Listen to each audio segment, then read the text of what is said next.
tardes a todos. Vamos a retomar este congreso con la primera sesión de tarde. Nuestra siguiente ponente es alguien a quien seguramente ya conocéis porque es nuestra primera ponente de la casa, de aquí de la Universidad de Zaragoza, Mamen Hornocheliz. Me hace muchísima ilusión compartir con ella esta mesa porque a todos sus méritos investigadores, que comentaré a continuación, se suma el hecho de que fue mi directora de tesis, o sea que es mi madre académica, o sea que estoy muy contenta de estar aquí con ella hoy. Para no extenderme demasiado, me gustaría destacar 3 facetas suyas. La primera es su compromiso con nuestra facultad y con la gestión académica, además de ser profesora titular del área de lingüística general.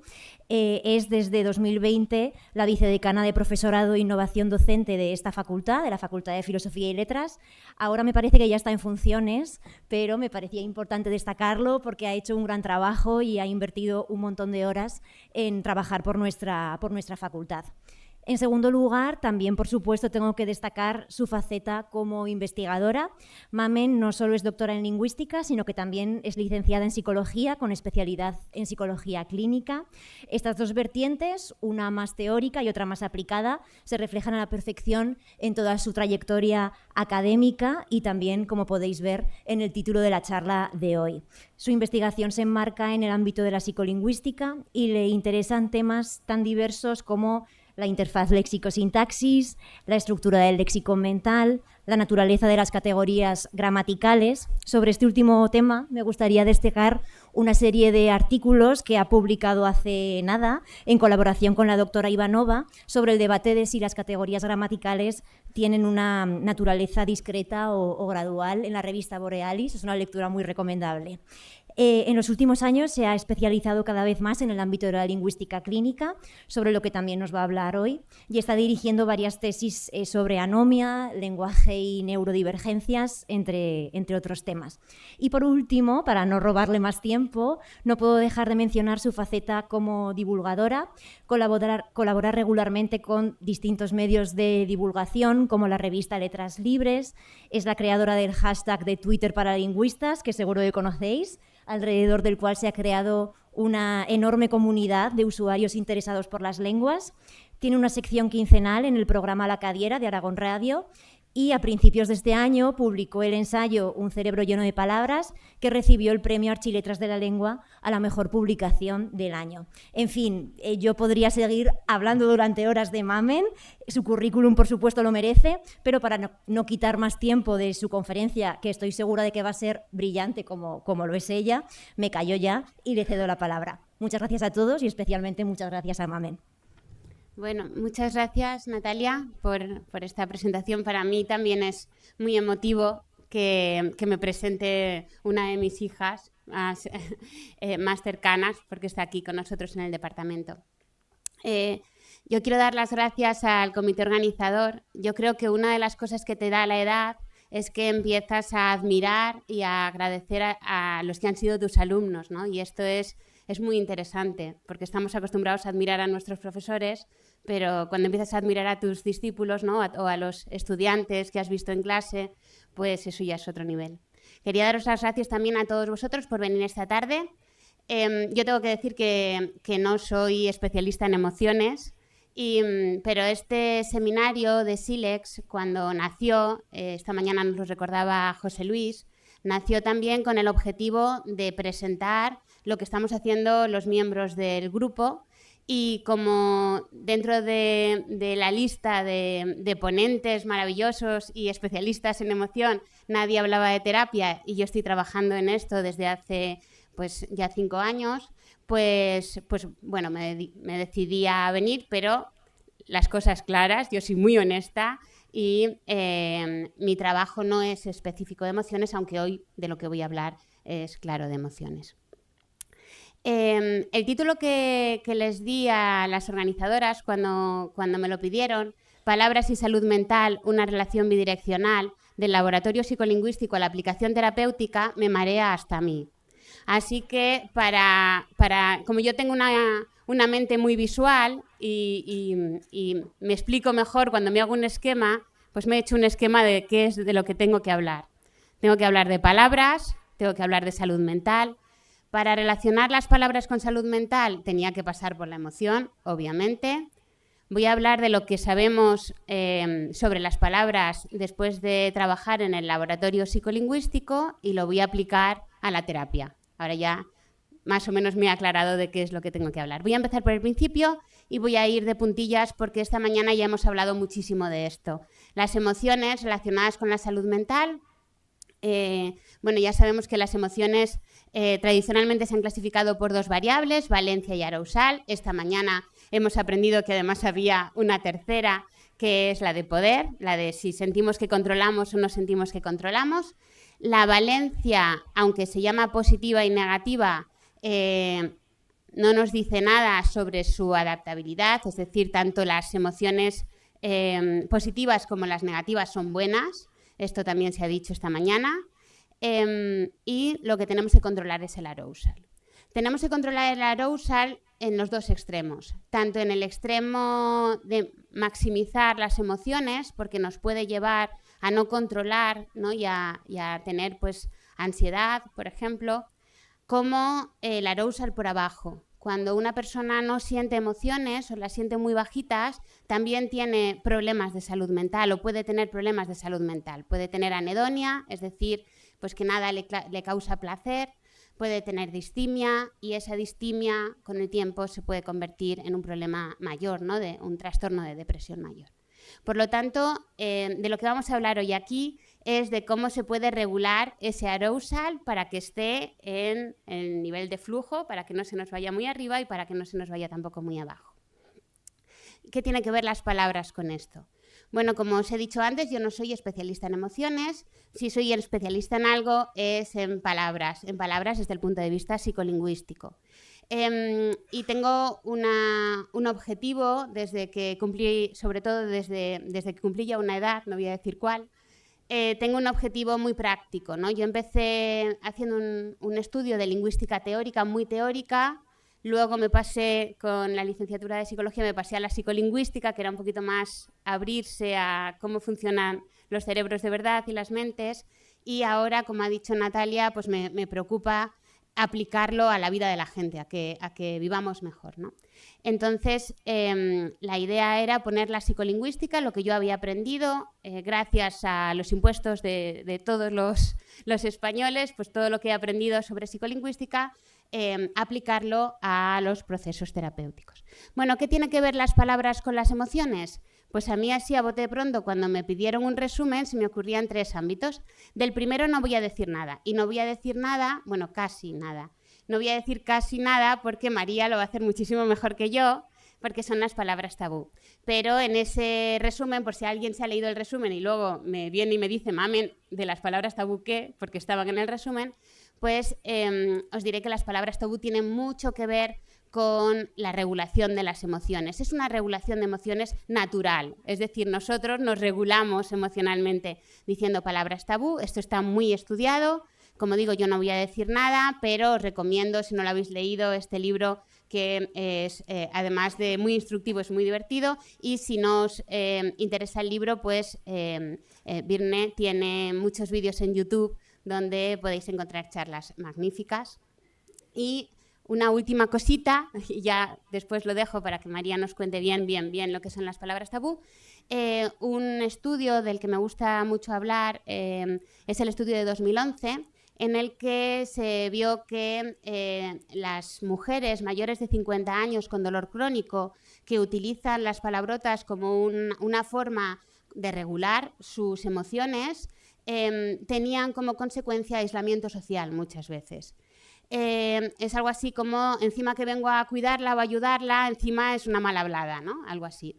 Bueno, pues quería yo aquí reivindicar el uso de las palabras tabú también para las mujeres mayores que tienen dolor crónico, porque lo que hay detrás de esto, obviamente, y como siempre, es machismo y es edadismo, ¿no? Un hombre o una mujer joven parece que está más capacitada para utilizar este analgésico natural que nos da el lenguaje. Bueno, pero ya no digo nada más de las palabras tabú. ¿Y de qué voy a hablar entonces? Pues voy a hablar de 2 ámbitos. Uno, que ya hemos hablado mucho aquí, de identificar las emociones, cómo podemos regular nuestro estado emocional a través de tener más granularidad, de lo que también se hablaba aquí, en ese léxico emocional, y después de cómo controlar nuestro discurso para que eso regule también nuestras emociones, y hablaré un poquito de la TREC, de la terapia racional emotivo-conductual, tanto en conversación, cuando hablamos con los demás, este discurso de odio que está tan de moda últimamente y que me temo por lo que pasó ayer que seguirá de moda, y como en nuestra conversación interior cuando hablamos con nosotros mismos, ¿no? Hablaremos de esto. Muy bien. Pues ahora me queda la aplicación terapéutica. Ya hemos visto la relación entre palabras, emociones y salud mental. Y en cuanto a la aplicación terapéutica, ¿de qué voy a hablar? Podríamos hablar de muchas cosas, pero me voy a centrar en 2 ámbitos. El primero es la alexitimia. La alexitimia es un trastorno que consiste en no entender las propias emociones y, por lo tanto, muchísimo menos las emociones de los demás. Aquí es donde arranca mi estudio de las emociones, porque yo tengo alexitimia, tengo este trastorno, y por lo tanto me acerqué mucho a este mundo. No hay como tener un trastorno para querer entenderlo. Y estoy trabajando, como digo, desde 2019 con personas a las que luego os presentaré y que trabajan día a día con personas autistas que, como sabéis, la alexitimia no es muy frecuente en la población normal, pero es bastante frecuente, hay algunos estudios que dicen hasta el 50% en población autista, ¿no? Bueno, pues este es uno de los ámbitos que nos va a interesar, qué pasa con la alexitimia, por qué se produce la alexitimia y qué se puede hacer para acompañar a la gente que tiene alexitimia. Y el segundo ámbito, que a lo mejor me dedico menos tiempo, porque yo sé que en la alexitimia me voy a quedar bastante rato, y entonces Andrea me va a decir que tengo poco, pero el segundo ámbito es este de regulación emocional, ¿no? En general, a partir de las palabras que usamos, tanto en población normal con rasgo de personalidad, con un neuroticismo a lo mejor un poco más exacerbado, y entonces es más dado a tener pensamientos irracionales, a tener pensamientos catastróficos, etcétera, como aquellas personas que después de tener un trauma o un conjunto de traumas chiquititos, pequeñitos, que se llama trauma complejo, pues también es dado a tener estos pensamientos irracionales, ¿no? Pues de esto también podemos hablar. Vale, ¿cuál es el plan para hoy?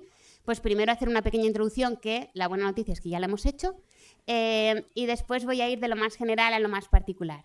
Hablaremos un poquito del cerebro y de su relación con el mundo fenomenológico, porque creo que uno de los grandes problemas es que en el mundo terapéutico los terapeutas parten de una visión del cerebro que los que nos encargamos de estudiar un poco cómo funciona la mente o cómo funciona el lenguaje, pues ya tenemos superado. Pero luego te vas a terapia, te vas a ver qué están haciendo con las personas en terapia y ves que tienen este concepto desfasado de lo que es el cerebro. Entonces creo que es mejor empezar por ahí. Hablaremos de la relación de emociones y lenguaje, es decir, lo que hemos visto en 2 en general, lo vamos a ver en particular con las emociones. Como ya me ha hecho spoiler Cristina esta mañana, no hay una gran diferencia entre las emociones y el resto de la categorización, por lo tanto lo único que voy a hacer es aplicar lo que ya he dicho en 2, pues lo aplicaré al terreno de las emociones, y luego ya sí me encargaré de hablar primero de la alexitimia y después de la regulación emocional, y llegaremos, prometido, a las conclusiones. Vale, el cerebro y su relación con el mundo fenomenológico. En principio, nosotros tendríamos a pensar en esa visión anterior de lo que era el cerebro, pues que el cerebro era una especie de kit de herramientas con el que nos relacionábamos con el mundo y que podíamos conocer cómo era a través de esas herramientas, ¿no? Entonces teníamos la herramienta atención, que es como si lleváramos una mochila con una linterna, sacábamos la linterna y podíamos enfocar toda nuestra atención a un determinado aspecto de la realidad. Una vez que ya habíamos enfocado con la linterna, podíamos sacar el catalejo, la herramienta percepción, y percibir exactamente qué es lo que había ahí en ese foco de atención que teníamos delante. Le poníamos una palabrica, categorización, y lo podíamos recoger en la memoria. Una cosa muy útil para este kit de herramientas es tener ahí almacenada la información y poder recuperarla siempre que quisiéramos. En este sentido, el cerebro era algo así como una herramienta o una multiherramienta que recogía la información de ahí fuera. En este concepto de cerebro, en esta visión de cerebro, ya se sabía que el lenguaje en general y el léxico en particular era uno de los elementos más importantes, ¿no? Uno de los elementos, una herramienta fundamental. Pero se pensaba que lo que hacía el lenguaje era ayudar en ese efecto linterna, ayudar en el efecto percepción, ayudar en poner en el nombre y categorizar y ayudar en memorizar, ¿no? Y que, por lo tanto, era simplemente una herramienta más. Vale, otra de los aspectos que pensábamos del cerebro, esta imagen la hice con IA, le dije hazme un cerebro dormido y la verdad que me pareció mágico. Otra de las cuestiones que pensábamos del cerebro es que el cerebro estaba ahí tranquilo, quieto a su rollo y cuando tenía un estímulo pues respondía, ¿no? Era un cerebro reactivo. Aparecía un estímulo lumínico y pues ve, ¿no? Un sonido y oye, ¿no? Y si no, pues está ahí quieto, tranquilo, sin más. Vale, hoy sabemos que las cosas no funcionan así. Sabemos que lo que tenemos ahí delante no es un cuadro realista, no es un bodegón, sino que es más bien un cuadro impresionista.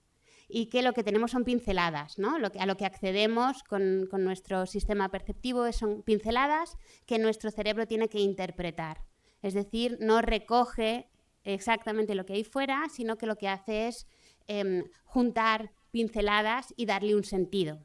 Y en este juntar pinceladas y darle un sentido utiliza la memoria, como ya se ha dicho esta mañana, ¿no? Esta memoria, esta experiencia nos ayuda a entender lo que estamos viendo, hasta el punto de que si es la primera vez que ves el cuadro del Bosco, por ejemplo, pues no ves nada y tienes que a ver qué pasa aquí, pero si tienes ya una edad y la has visto miles de veces, pues ves el Bosco y ya ves todos los bichos a la primera, ¿no? ¿Por qué?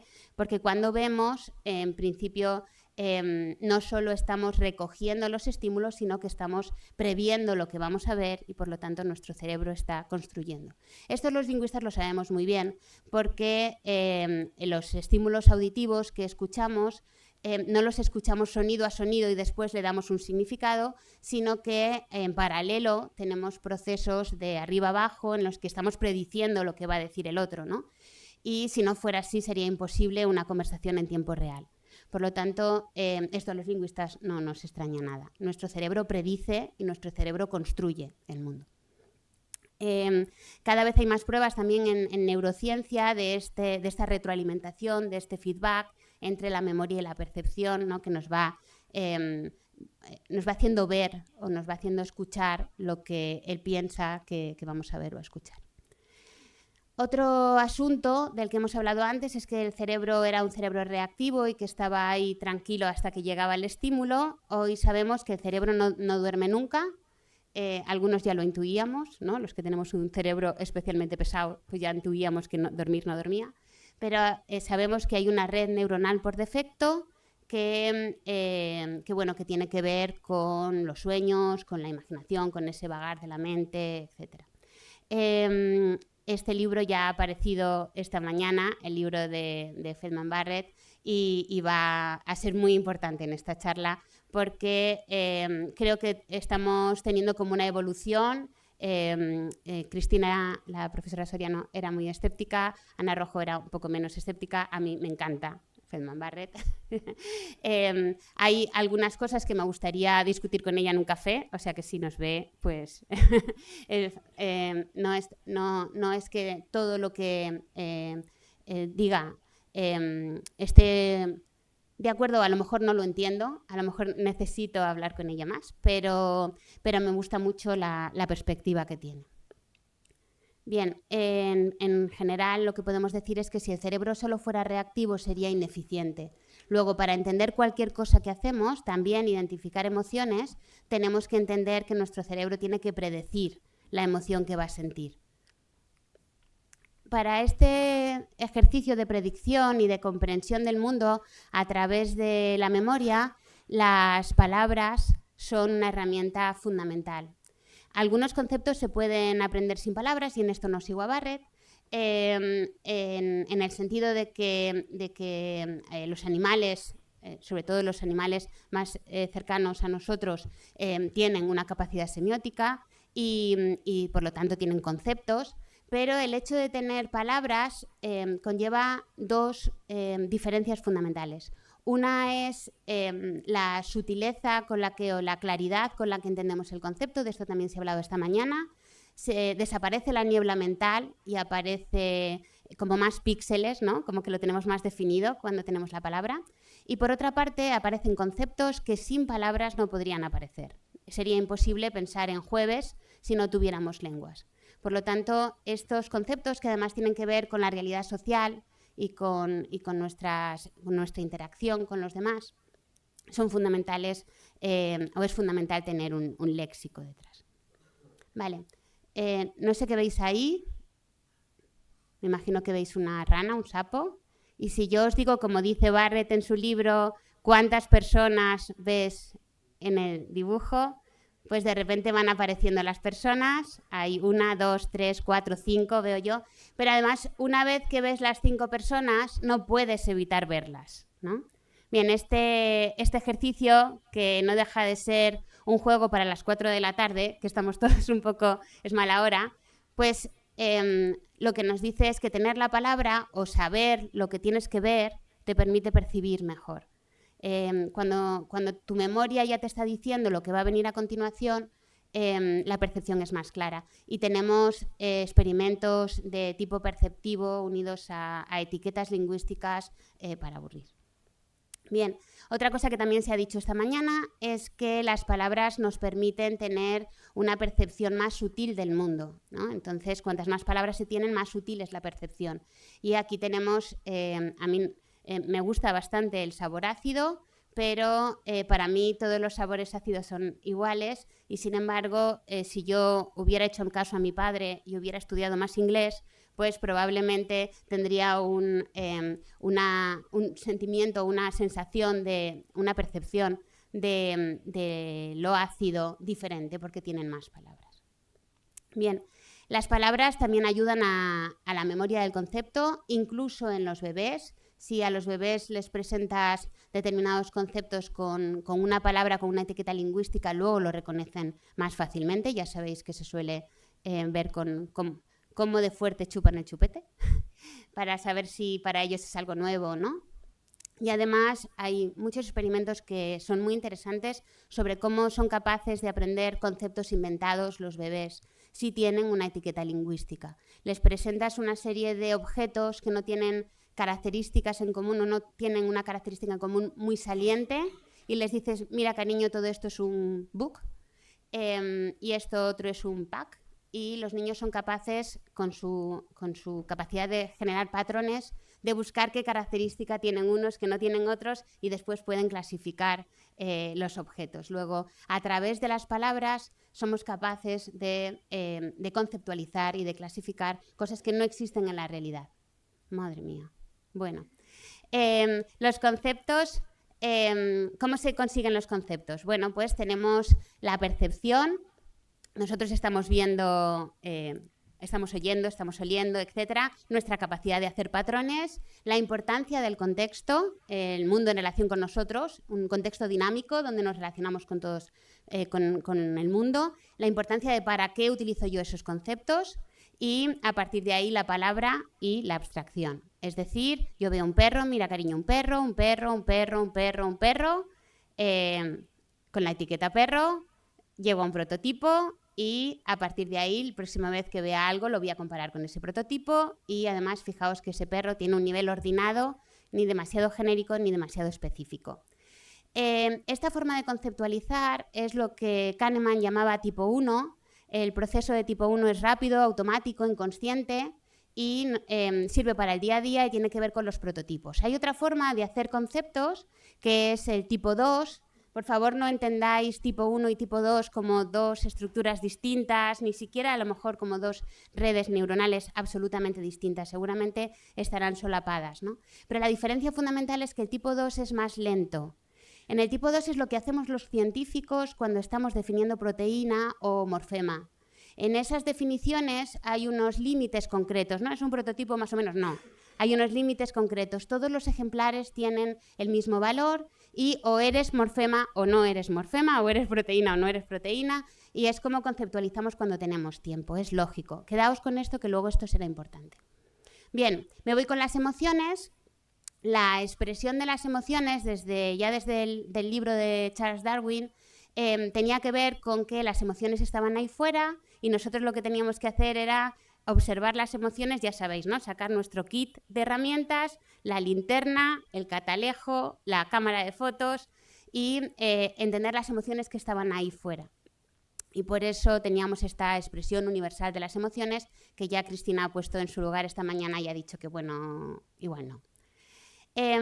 Aquí voy a seguir mucho a Barrett diciendo que las emociones, exactamente igual que los perros o cualquier otro concepto, en realidad son conceptos que se hacen agrupando situaciones emocionales. Recordad, tenemos ahí fuera un cuadro impresionista, tenemos pinceladas y somos nosotros los que agrupamos las pinceladas y decidimos hasta dónde llega el primer grupo de pinceladas y el segundo y qué significado le damos a ese concepto, ¿no? Por lo tanto, igual que antes, exactamente igual, he puesto la misma foto para que veáis que es igual, la experiencia emocional puede existir sin palabras, ahí me separo de Barrett, pero la emoción se construye de forma nítida con ella y habrá emociones sociales, sobre todo, que solo se pueden construir con palabras, igual que antes con jueves.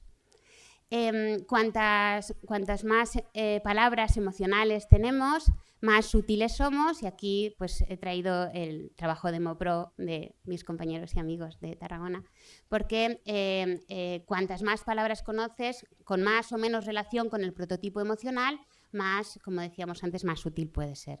Igual que antes cuando teníamos varias palabras para ácido, es todo lo mismo. Vale. Por lo tanto, yo veo esta situación y alguien me dice, mira qué feliz, mira qué feliz, mira qué feliz, mira qué feliz, mira qué feliz, mira qué feliz. Ya veis que aquí, igual que los perros, cada vez que conceptualizamos algo como una situación con felicidad, son cosas muy distintas. Pero podemos hacer el prototipo de feliz, que además tiene un nivel ordinado, ni muy abstracto ni muy concreto. Bien, ¿cómo se conceptualizan las emociones? Bueno, pues ya se ha dicho también esta mañana. Lo primero es la interocepción. Es decir, aquí cuando decíamos mira qué feliz, estábamos pensando en alguien de fuera, pero en realidad las emociones se categorizan primero dentro. La interocepción es lo que yo siento en mi cuerpo, pues mi corazón va ahora un poquito más rápido de lo normal o tengo un pequeño calor en las orejas, ese tipo de cosas, y eso lo relaciono con un contexto. Porque, cuidado, la misma sensación se puede categorizar como emociones distintas. Yo tengo algo en el estómago y si estoy en un contexto puedo pensar que me estoy enamorando y si estoy en otro que tengo muchos nervios porque me está mirando todo el mundo. Entonces, digamos que lo conceptualizamos siempre en un contexto dinámico en el que nos relacionamos con los demás y además en el que hay unas metas. Yo tengo que entenderlo para reaccionar. No tengo que entenderlo porque soy un filósofo y estoy haciendo una teoría, sino que tengo que entender el mundo porque tengo que reaccionar al mundo. Y ahí las palabras son muy importantes. En un determinado contexto me dicen estoy enfadado, estás enfadado, y yo de pequeña pues lo voy relacionando. Muy bien. En cuanto a la regularización de las emociones, ya sabemos desde los estoicos que no dependen tanto las emociones de las cosas que nos pasan en la vida, sino de cómo nos contamos, cómo nos pasan las cosas que nos pasan, ¿no? Por lo tanto, controlar ese discurso nos va a ayudar a controlar el arousal. Y ahí tenemos metáforas, que no voy a hablar nada de ellas por razones obvias, ¿no? Que aquí hay mucha gente muy especialista en metáforas. También los pensamientos irracionales, de los que quería hablar al final. El relato, el libro de Óscar Villarroya es muy interesante y las palabras absolutas de las que hablaré. Vale. En general, como conclusión, las palabras que uso me permiten percibir la realidad y predecir lo que pasará después. Y ahora ya me voy al jamón, me voy al ámbito terapéutico y comienzo con la lexitimia. Como os decía antes, la lexitimia es una característica muy poco frecuente en la población típica, pero con una frecuencia considerable, hasta el 50% parece, en la población autista. Y yo llevo un tiempo trabajando con María Gómez González, que lleva 15 años trabajando día a día con población autista, y también con Ernesto Reaño, que es lingüista y psicólogo, lleva 25 años o por ahí, trabajando todos los días con población autista y ahora está haciendo una tesis conmigo sobre conceptualización en el autismo. Bueno, la alexitimia, como os decía antes, es no entender lo que te pasa, no saber, por lo tanto, cómo actuar para regular la emoción, porque muchas veces no sabes ni siquiera que tienes una emoción. Esto, si no sabes que a ti te está pasando, si tú no sabes que tienes la emoción y no sabes regularla, lo de saber que los demás tienen emociones ya es ciencia ficción, obviamente. Además de los problemas de que no sabes regular y de que no sabes reaccionar, si no sientes demasiadas las emociones, esta mañana se ha dicho que las emociones positivas se sienten menos que las negativas, pues si no sientes las emociones, fundamentalmente no sientes las emociones positivas. Y esto hace o bien que te hagas adicto a alguna sustancia que haga que la cosa mejore para darle un poco de emoción a la vida y que tenga sentido vivir, o bien tienes problemas de anedonia, de distimia, que te puede dar lugar, como decíamos antes, a un trastorno de depresión mayor. Bien, ¿por qué tenemos problemas para sentir las emociones los que tenemos alexitimia? Bueno, pues nos vamos a la conceptualización de las emociones y por lo tanto vamos a tener problemas probablemente con la interocepción, con la percepción, con la categorización, con la integración del contexto relacionado con metas y esto lo añado yo porque hay experiencias emocionales diferentes. Bueno, sí, vamos a tener problemas con todo eso. Los problemas con la interocepción, casi todas las personas que tenemos un trastorno de alexitimia tenemos también un trastorno de procesamiento sensorial que hace que no tengamos mucha información sobre qué pasa por dentro de nuestro cuerpo. Normalmente no tenemos hambre, no tenemos sed, no tenemos cansancio. Somos los compañeros fantásticos para un viaje, pero de repente te desmayas, pues porque te has deshidratado o porque estás agotada o te echas a llorar o lo que sea. Por lo tanto, cuando escuchamos la palabra estás enfadado, estás contento, ¿no? En ese momento de socialización en el que todos los niños lo aprenden ahí rápido, tú no sientes nada. Entonces dices, pues vale, pues estaré enfadado, pero no sé qué significa eso. No tiene un significado porque no tienes la interocepción. He puesto una persona con pesas porque mi terapeuta dice que tengo que hacer pesas para tener interocepción. Pues ahí estoy yo todos los días con las pesas, o casi todos. También tenemos problemas con la percepción, porque percibimos la realidad con mucho más detalle. Esta percepción al detalle hace que cuando tengamos que conceptualizar está feliz, para nosotros es especialmente difícil porque vemos muchos más detalles que la población típica. Y por lo tanto, al ver muchos más detalles, lo que tenemos que abstraer es mucho mayor. Es decir, el esfuerzo de abstracción es más grande. También tenemos una distinta categorización. Como digo, estamos realizando una tesis doctoral sobre esto y parece que nosotros no somos muy buenos con el sistema 1 de categorización. Lo de los prototipos y el rápido y el esto no funciona. Y utilizamos para la vida cotidiana más el sistema 2. Este sistema 2 nos hace ser más lentos, dependiendo de tu cociente intelectual, pues vas a ser más lento o menos, pero somos más lentos que la población típica. Y para nosotros es importante los límites de las categorías. Bueno, de esto podríamos hablar mucho más, porque de ahí que seamos tan estrictos con las normas y muchas otras cosas, ¿no? Pero esta distinta categorización hace que para nosotros sea más importante la extensión que la intención. No pasamos por la abstracción. La población típica va de la abstracción a los detalles, nosotros de los detalles a la abstracción. Y por lo tanto, en este ámbito concreto de la emoción es especialmente difícil. Además, a nosotros nos interesa el nivel infraordinado. Si tenéis un niño cercano con estas características, seguramente no hablará de perros, hablará de chihuahuas. Porque es mucho más fácil hablar de chihuahuas que hablar de perros. Hablar de perros es muy difícil. Cuando yo leía en lingüística, en los manuales, que lo más fácil eran los ordinados, yo decía, pues a mí no. Claro, yo luego vi que es que yo muy típica no era. Pero esto es importante. El nivel infraordinado es mucho más fácil porque estamos en los detalles y por lo tanto, vale. Problemas con la integración del contexto. Normalmente tenemos un cerebro monotrópico que hace que nos centremos de manera profunda en un aspecto y que nos olvidemos de los demás. De hecho, dicen que tenemos como visión túnel. Como conductores somos regular. También os digo, ¿no? Con esto de la visión túnel, etc. Entonces, no solemos integrar el contexto en nuestra percepción de la realidad. Por eso somos tan literales, por eso nos cuesta añadir o reconocer la ironía si no está muy clara, ese tipo de cosas. Vale, pues para las emociones que hemos visto que es muy importante el contexto para saber si lo que sientes en el estómago es porque estás enamorado o porque tienes un poco de gastroenteritis, pues el contexto no lo tienes en cuenta, pues va a ser muy difícil también. Y por último, y esto lo añado, las experiencias emocionales son diferentes. Lo que nos hace sentir enfadados o contentos o lo que sea es algo distinto a lo de los demás. A lo mejor cuando alguien ha visto a este niño le ha dicho estás enfadado, pero en realidad no estaba enfadado, estaba nervioso o tenía miedo. O cuando le han visto ahí con las hojas, ha dicho, estás contento, y en realidad estaba agobiadísimo, porque le daba muchísima rabia lo de tocar las hojas, ¿no? Porque la sensibilidad es diferente, etc. Entonces, claro, cuando hacemos el match de la palabra lo hacemos sin mucha sensación por dentro, sin integrar mucho el contexto y encima sin sentir en muchas ocasiones la emoción que pensáis que estamos sintiendo. Con el uso que hacemos de las emociones, yo creo que lo hacemos bastante bien para lo difícil que lo teníamos. Bien, ¿qué pasa en la terapia? Tener la palabra nos permite percibir, por lo tanto, muchos terapeutas nos llevan a ver caras, este está contento, este está triste, esto no sirve para nada. ¿Por qué no sirve para nada? Pues porque no tiene en cuenta nada de lo que yo os he contado.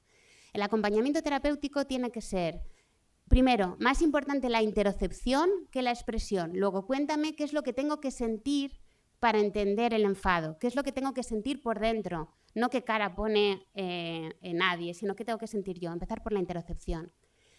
Conceptualizar el nivel infraordinado primero. No me hables de tristeza, que es muy difícil. Háblame de preocupación, que me parece más fácil, ¿no? Ir de los detalles a lo abstracto. Siempre con claves contextuales. Ayúdame a ver qué del contexto es importante. No, mira, esto sería enfadado en tal contexto, pero en tal otro contexto es esta otra cosa. Y también conoce qué emociones tiene a la persona a la que estás acompañando. Porque a lo mejor lo que a ti te hace feliz, a él no le hace feliz, ¿no? Yo le decía a mi terapeuta, a mí el ocio no me gusta, a mí trabajar.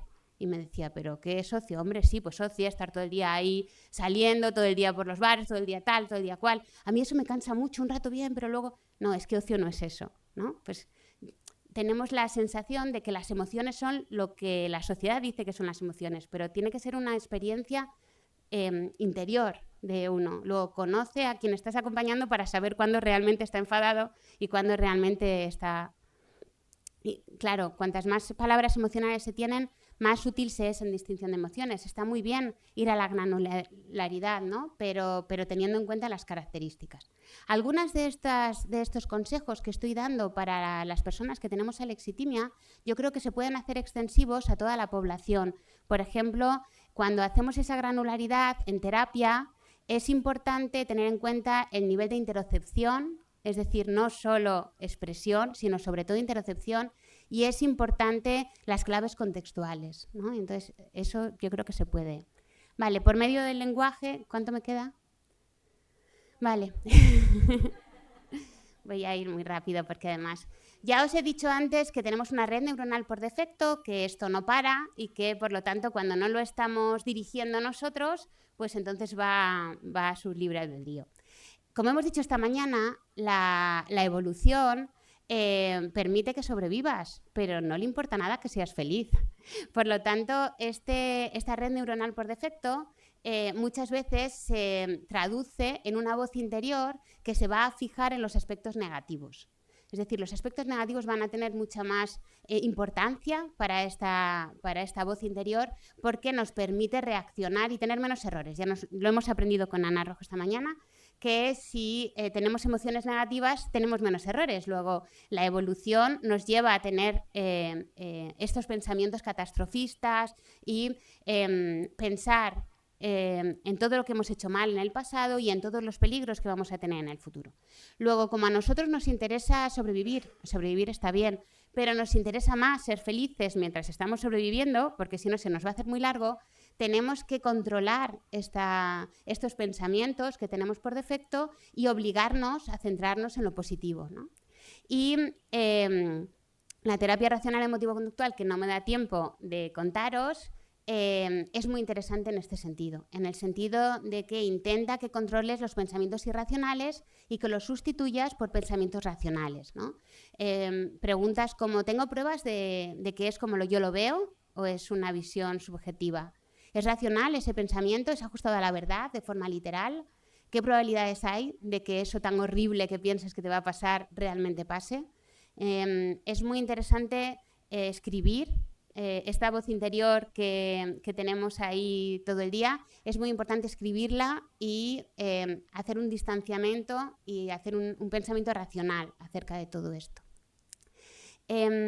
Hay una serie de sesgos que están asociados a este neuroticismo, pero que también se pueden aprender a través de experiencias traumáticas, como esta necesidad excesiva de aprobación. Todo esto son pensamientos irracionales. No hace falta que todo el mundo te quiera, no somos croquetas, como se suele decir, ¿no? Las altas autoexpectativas, no pasa nada por fallar. La culpabilización, no eres Thor, no eres el culpable de todo, ni el responsable de todo lo que pasa en el mundo, ¿no? El control emocional, la evitación de los problemas, la dependencia de los demás, todo esto se puede trabajar con la terapia racional a través del lenguaje, a través de racionalmente ir pensando si lo que estás pensando es o no racional. Con respecto al léxico, lo más interesante de la TREC es que hace una lista de palabras absolutas, estas palabras absolutas del tipo de todos, odiar, siempre, horrible, que tienen tanto que ver con este pensamiento catastrófico y también con el discurso de odio. Normalmente no responden a la realidad de los hechos. Cuando alguien te dice todo el mundo me odia, probablemente eso no sea cierto. Es posible que mucha gente le caigas mal, pero que todo el mundo te odie seguramente no. Entonces el hecho de bajar esa carga emocional de las palabras, ¿no? Bajar un poco en la escala y ser más realista, nos va a permitir reaccionar mejor. Esto no es un happy flower de no, vamos a pensamiento positivo. Esto es intentar pensamiento racional para poder reaccionar, porque si nos quedamos ahí arriba nos vamos a quedar seguramente estáticos, ¿no? sin poder reaccionar. Desde un punto de vista lingüístico, a mí me pareció, cuando estaba estudiando en la Universidad de Barcelona, la TREC, me parecía que esto de una lista de palabras era un poco raro y creo que lo más interesante es que son los extremos de una escala, que puede estar lexicalizado, como en odiar, pero puede estar también compuesto morfológicamente, ¿no? Con los superlativos, o puede estar construido, ¿no? Como veíamos esta mañana con la charla de Cristina. Luego, no os quedéis tanto con la lista de palabras que da la TREC y quedaos con los extremos de las escalas. Los extremos normalmente no son objetivos y no son racionales.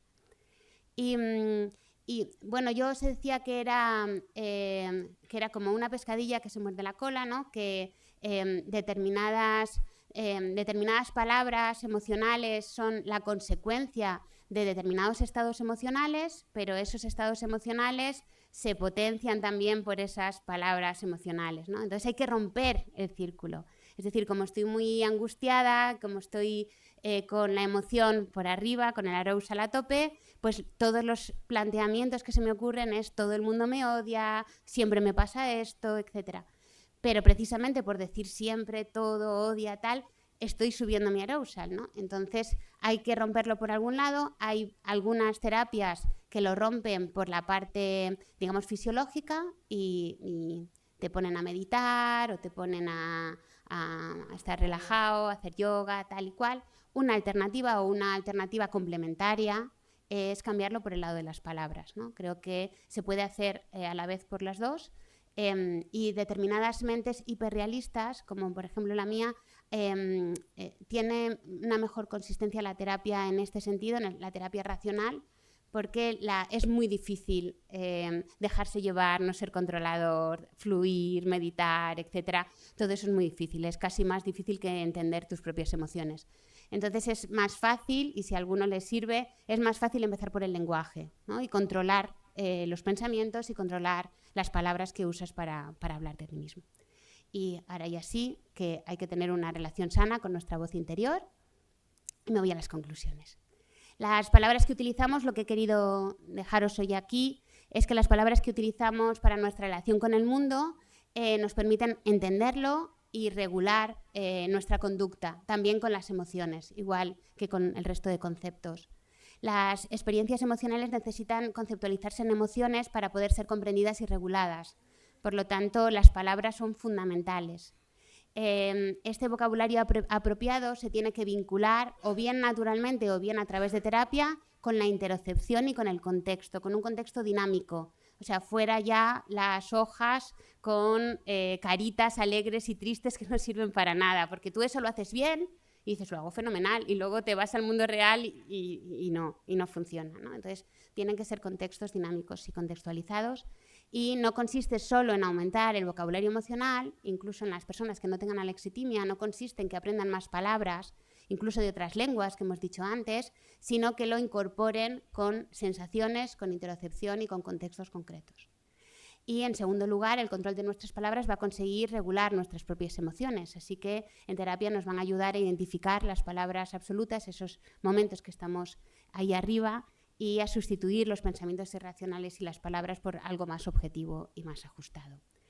Creo que los psicolingüistas tenemos algo que decir a los terapeutas y en eso estamos. Muchas gracias.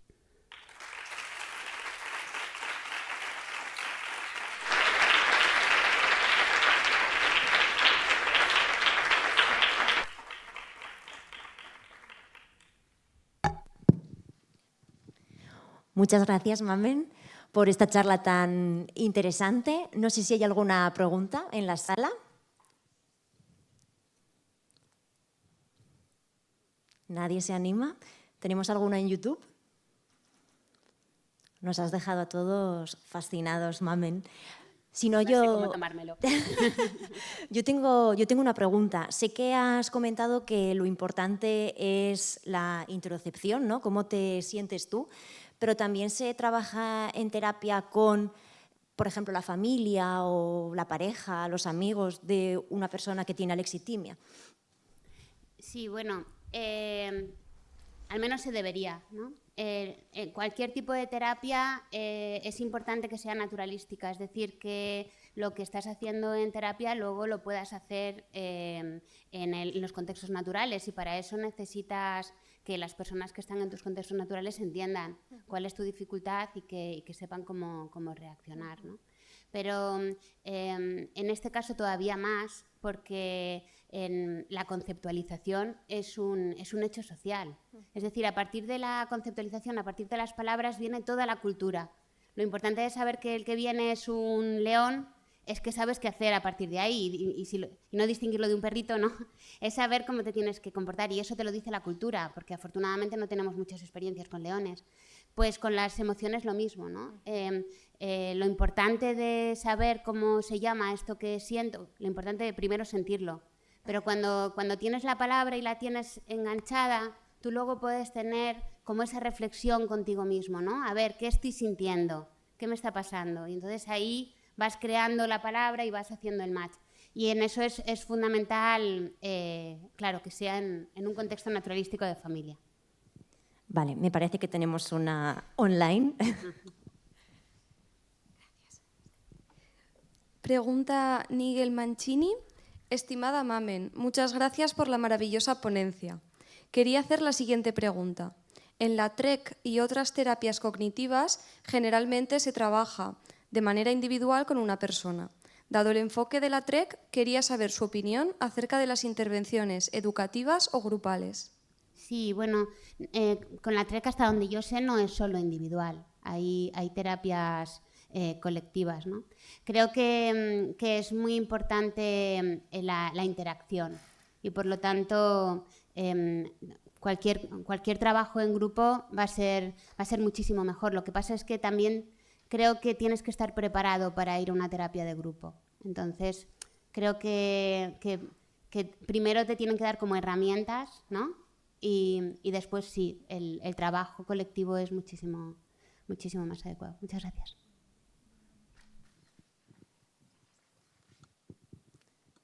¿Alguna pregunta más?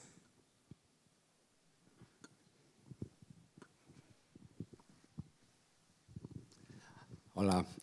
Bueno, aparte de felicitarte por la charla y darte las gracias por la misma, yo he hecho en falta, tanto en las charlas de esta mañana como en la tuya, pero a ti te es más reprochable, que nos habléis un poco del correlato físico-químico de las emociones, porque al fin y al cabo tiene que tener un comportamiento, habrá algún tipo de interacción cerebral que marca, que se correlaciona Claro. con lo que llamamos alegría, depresión, odio. Esa es la pregunta del millón.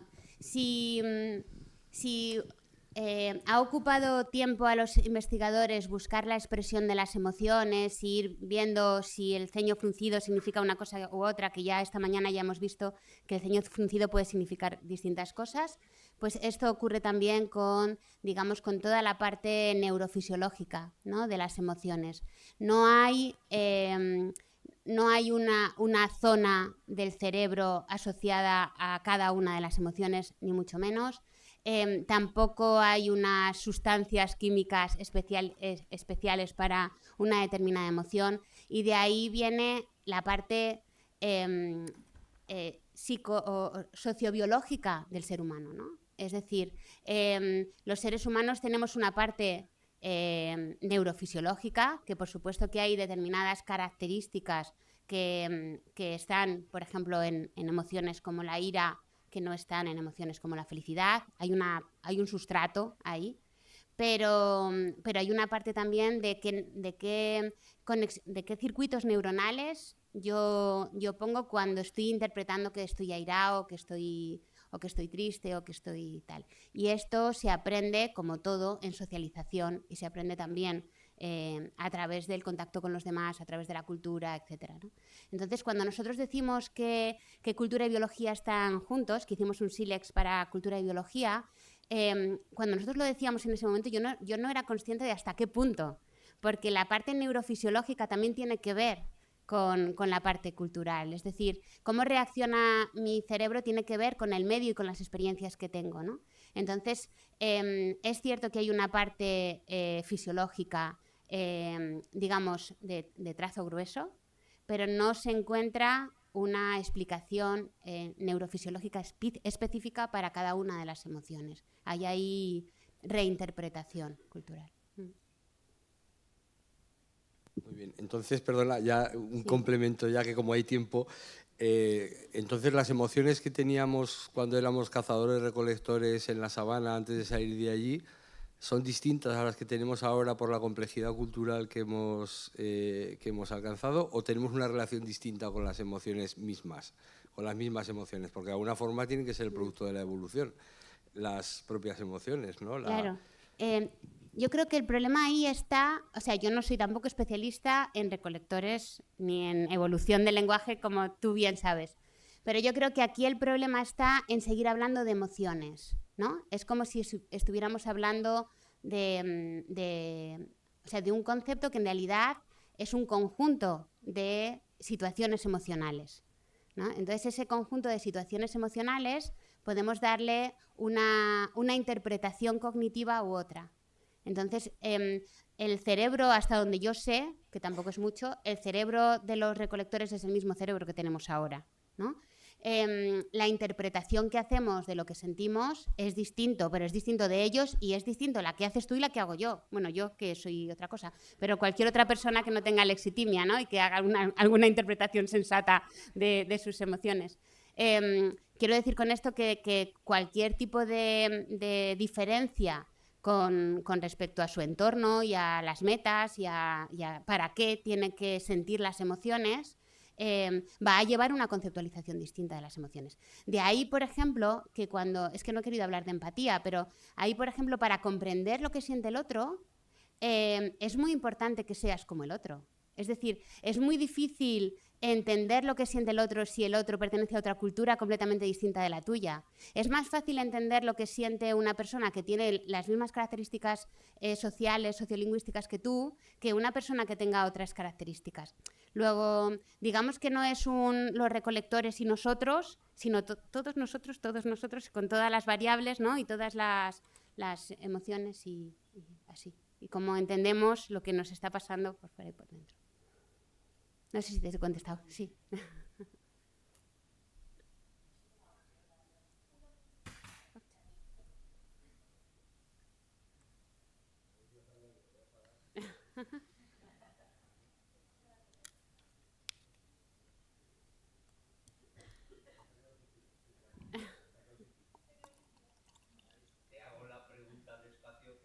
Bien, bueno, más o menos se me oye, no para el vídeo. ¿Ya? Ahora se me oye mejor, gracias. Bueno, yo no soy psicolingüista, como bien sabes, y por lo tanto me interesa la repercusión más estrictamente lingüística que psicolingüística. Entonces, por algunas de las cosas que has hablado, como el problema para la conceptualización o que os aclaréis mejor con lo que está infra, etcétera, etcétera, por ejemplo, en cuestiones de la organización de redes léxicas, etcétera, eso afecta también, me refiero, te pongo 2 ejemplos, podría poner 1000, ¿no? Es decir, la percepción entre relaciones verticales del tipo hiperonimia, hiponimia, afecta, ya no psicolingüísticamente, sino lingüísticamente. Te pongo otro ejemplo, la percepción de miembros pertenecientes a un campo léxico o semántico o relación asociativa, me da igual ahora el nombre y la teoría.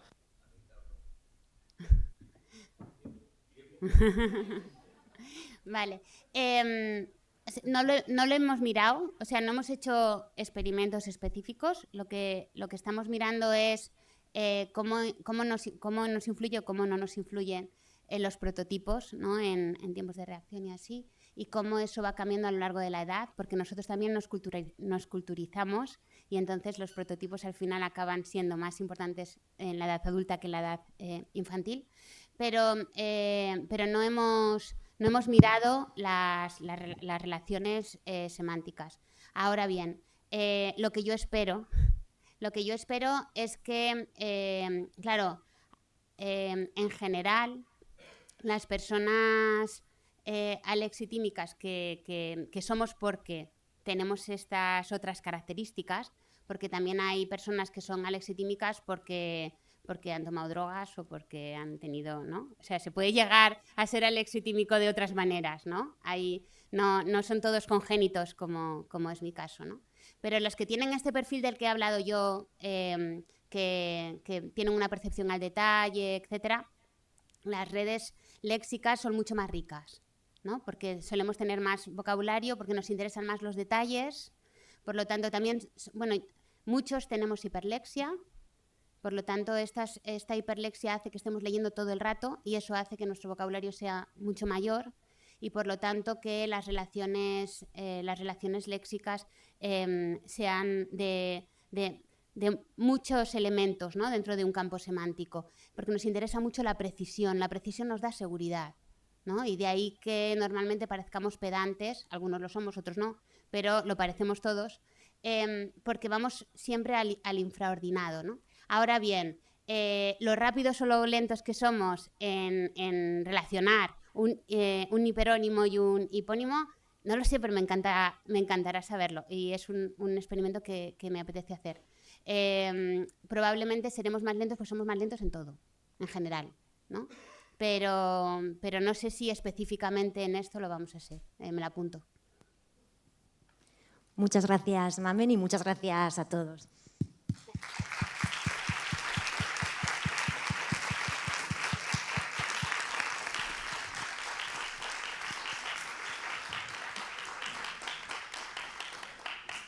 Ahora tenemos, como ya sabéis, la sesión de pósters, o sea que, bueno, o nos seguís o al lado de donde hemos tomado el café está el aula en el que están ya colocados los pósters. Y a las 6, después de la sesión de pósters, nos volvemos a encontrar aquí. Gracias.